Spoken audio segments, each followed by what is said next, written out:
পূজাকে যতবার আমি টেক নিতে বলেছি, এটা আমার নিজের স্যাটিসফ্যাকশনের জন্য। এটা শুধু বাংলাদেশের গল্প না, এটা একটা আন্তর্জাতিক গল্প। এই লাইনটা শোনার জন্যই হয়তো আমি গত 2-2.5 বছর ধরে পরিশ্রম করছি। জিজ্ঞাসা ছিল দর্শকের কাছে যে সেই পয়েন্টগুলো দর্শক কীভাবে রিসিভ করেছে। পূজা চেরি যখন এই সিনেমাতে যুক্ত হন, ওই দিন থেকে আমি যদি বলি এখন পর্যন্ত ওর যে ডেডিকেশন লেভেল, এটা আনবিলিভেবল। ওর যে পরিশ্রম, ওর যে নিজেকে, আপনারা পূজা চেরির অনেক সিনেমা দেখেছেন, অবশ্যই গুণী অভিনেত্রী ভালো করেছেন জন্য পূজা চেরি হয়েছেন এখন।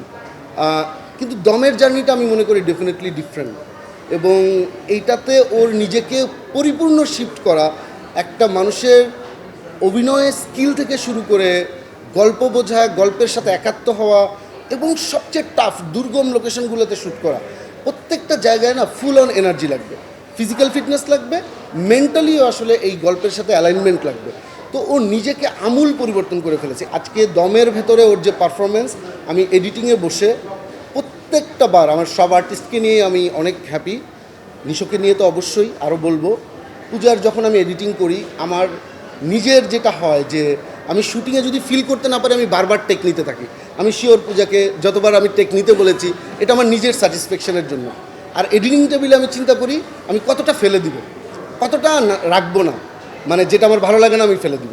কিন্তু এডিটিংয়ে যখন পারফরমেন্সটা হয়ে ওঠে, যখন আবার আমার চোখে পানি চলে আসে, তখন আসলে এই শটগুলোর প্রতি মনে হয় যে জাস্টিস করেছে পূজা, যে অনেক ডেডিকেশন দিয়ে যেইটা অ্যাচিভ করার চেষ্টা করেছে সেটা অসাধারণ।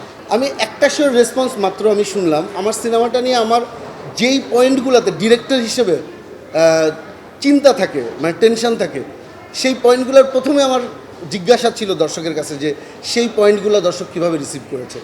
অসাধারণ, ওই টেনশনটা মুক্ত হয়েছে, এটা হচ্ছে ফার্স্ট। দেন হচ্ছে দর্শক কীভাবে ফিলিং থেকে আসলে এটাকে কীভাবে গ্র্যাব করছে, অথবা তার ভিতরে কী তৈরি হচ্ছে। সবাই, মানে যাদের কাছ থেকে রিয়াকশানটা পেলাম, ওরা বলে এটা একটা টোটাল এক্সপিরিয়েন্সের মধ্যে দিয়ে গেলাম এবং এটা একটা অদ্ভুত সিনেমা দেখলাম। তো এই লাইনটা শোনার জন্যই হয়তো আমি গত 2-2.5 বছর ধরে পরিশ্রম করছি।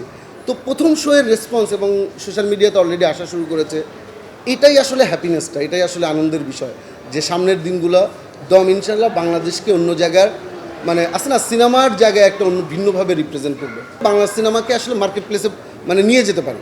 তো এটার জন্য গল্প নির্বাচন থেকে শুরু করে যেই গল্পটা যেন ইউনিভার্সাল একটা গল্প হয়ে ওঠে, এবং এটা বানানোর জন্য যা যা প্রয়োজন, যেমন আমরা জানেন যে কাজাকিস্তান যে শ্যুট করেছি, আমাদের টিমের মধ্যে 200-250 জনের টিম, আসলে 150 জনের উপরে হচ্ছে ফরেনার কাজ করেছে। কারা?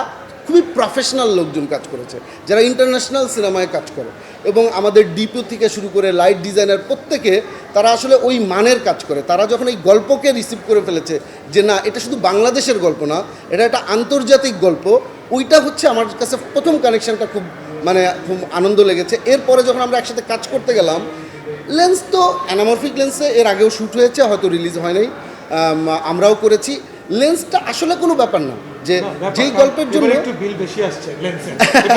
না, এই জন্যই তো আমি শুরুতেই ধন্যবাদ দিলাম যে এই সিনেমা বানানোর জন্য যা যা দরকার সেটা আসলে আপনারা আমাকে সাপোর্ট দিয়েছেন, কিন্তু যেই গল্প বলার জন্য যেই লেন্সটা ইউজ করা দরকার সেটাই আমরা করেছি। সো সেটা অ্যানামরফিক হতে পারে, সেটা আরেকটা স্পেরিক্যাল হতে পারে। তো এটার চেয়ে বড় কথা আমি ভিজুয়ালি কি রিপ্রেজেন্ট করছি, যে ভিজুয়ালটা আপনারা টিজার ট্রেলারে দেখেছেন সেইটা কিন্তু আপনারা বুঝতে পেরেছেন যে এইটার মানটা কী। সো টেকনিক্যালি আমরা ওই জায়গায়, এবং এখনও যদি আমি গল্পের জায়গা থেকে বলি দর্শক বিবেচনা করবে, কিন্তু আমার মনে হয় যে আমরা ইন্টারন্যাশনাল মার্কেটের জন্য প্রস্তুত।